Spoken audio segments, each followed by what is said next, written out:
अस्सलाम वालेकुम students, welcome back to my channel Shifas academy. तो आज हम जो है इस वीडियो में डिस्कस करेंगे डीसी सर्किट क्लास 11 के फिज़िक्स के न्यूज़ इन टेक्स्ट बुक बोर्ड की चैप्टर है उसके डीसी सर्किट के इम्पोर्टेंट एमसीक्यूज़ को डिस्कस करेंगे। ठीक है, तो सबसे पहला एमसीक्यूज़ है the electric current through a conductor is defined as the rate of flow of. जो इलेक्ट्रिक करंट है जो कंडक्टर के अंदर फ्लो करता है उसको हम डिफाइन करते हैं rate of flow of what, energy, voltage, electric charge या फिर रेजिस्टेंस। तो जो है वो होता है rate of flow of electrical charge. मतलब इसका फॉर्मूला क्या होगा? इसका फॉर्मूला होगा Q अपॉन टी।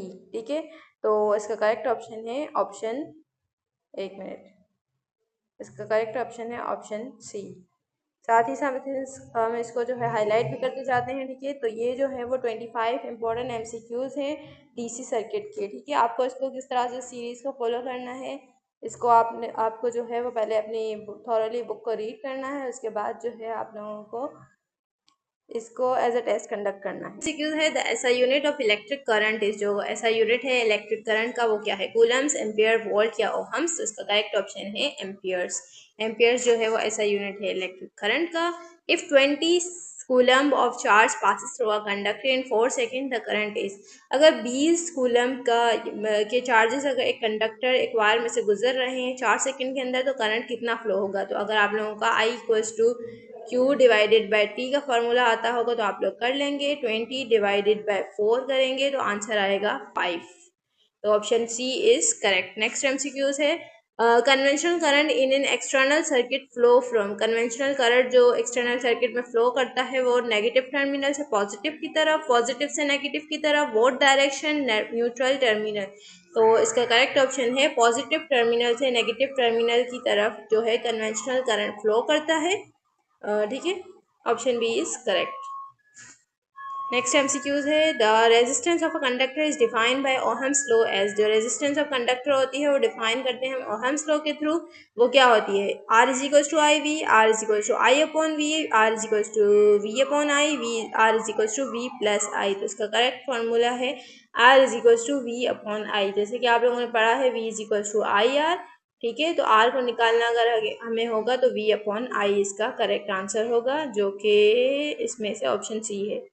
ठीक है, नेक्स्ट एमसीक्यूज है हमारा द ऐसा यूनिट ऑफ रेजिस्टेंस। रेजिस्टेंस रुकावट का ऐसा यूनिट क्या होता है? उसका करेक्ट आंसर जो है वो होता है हमारे पास ओहम्स। ठीक है, option D is correct. A potential difference of 12 volt produce a current of 3 ampere through a resistor. Its resistance is। एक वोल्टेज है 12 वोल्ट का जो कि प्रोड्यूस अ करंट, जो कि करंट को प्रोड्यूस कर रहा है 3 एम्पियर के रेजिस्टर के अंदर। इसकी रेजिस्टेंस कितनी होगी? ठीक है, तो हमारे पास इसके लिए क्या होगा? एक फार्मूला होता है R is equals to V upon I. ठीक है, R is equals to V upon I का फॉर्मूला हम यूज़ करेंगे। वोल्टेज हमें 12 दिया हुआ है, आई जो है हमारे पास 3 है, तो 3 1 ज़ा 3, 3 4 ज़ा 12। करेक्ट ऑप्शन है हमारे पास option A 4। According to Ohm's law at constant temperature current through a conductor. अगर टेम्परेचर कांस्टेंट होता है ओहम्स लॉ के हिसाब से करंट कंडक्टर में थ्रू अ कंडक्टर क्या होगा? Directly proportional to voltage, inversely proportional to voltage, independent to potential voltage या फिर इक्वल टू रेजिस्टेंस। तो इसका करेक्ट ऑप्शन जो है वो है directly proportional to potential difference. Option is correct. The resistance of a uniform wire is given by. जो resistance होती है यूनिफॉर्म वायर में उसको हम किस तरह से करते हैं? R is equals to A upon L, R is equals to L upon A, R is equals to L upon A, R is equals to R is equals to rho A upon L, R is equals to rho L upon A, R is equals to LA rho या LA upon rho या फिर R is equals to L upon rho A। तो इसका correct formula जो है और resistance का uniform wire के अंदर option B is correct. R is equals to rho L upon A। आप लोगों ने पढ़ा होगा R is equals to rho L upon A।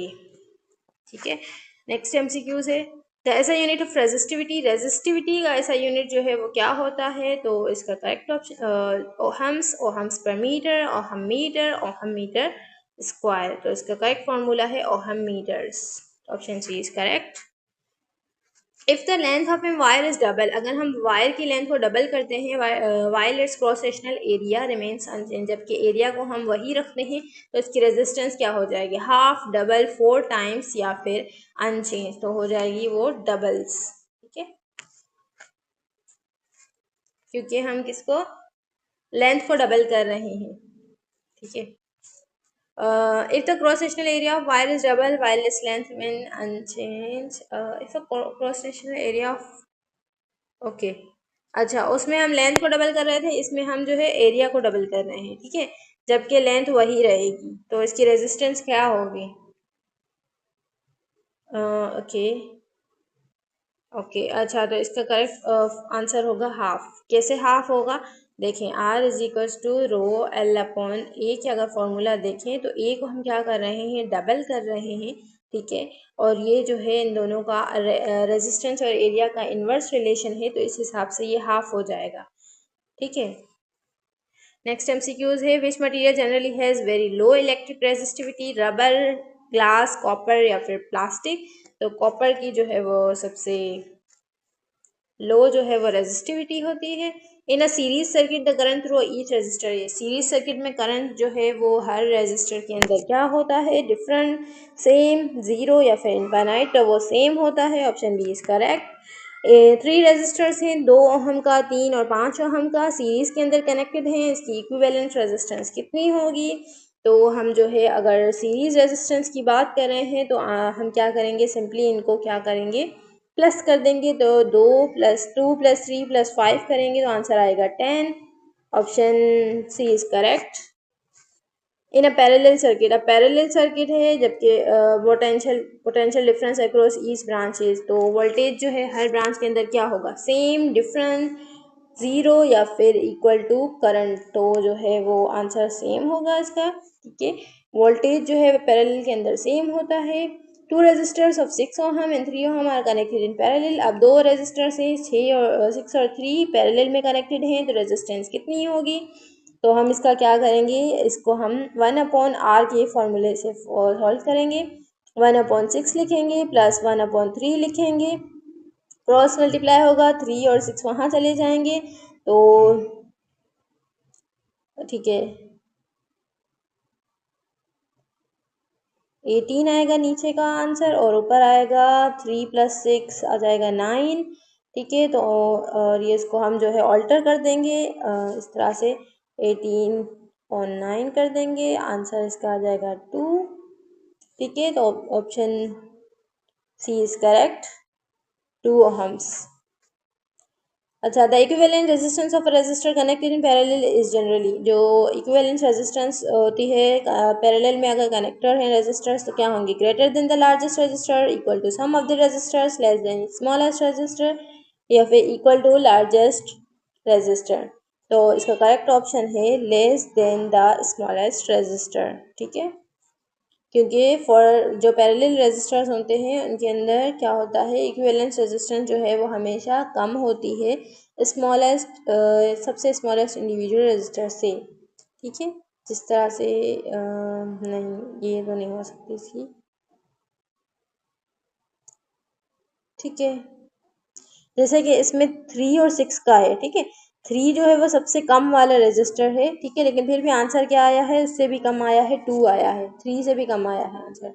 अच्छा, Kirchhoff's first law is based on the conservation of, Kirchhoff का जो फर्स्ट लॉ है वो किस पर बेस करता है, तो वो बेस करता है एनर्जी, चार्ज या मोमेंटम, मास पर, तो ये चार्ज पर बेस करता है किरचॉफ का first law. Kirchhoff first law state देता एट अ जंक्शन, जंक्शन के ऊपर sum of the current entering equals to sum of the current leaving, voltage is always zero, resistance is maximum, current is always zero, तो इसको correct option है हमारे पास, sum of the current entering और sum of the current leaving equals to वो जो है वो इक्वल होते हैं। Kirchhoff second law is based on the conservation of energy, mass energy, charge, mass energy, momentum, तो इसका करेक्ट जो आंसर है एक्सक्यूज नंबर 46 का वो होता है energy. Option C is correct.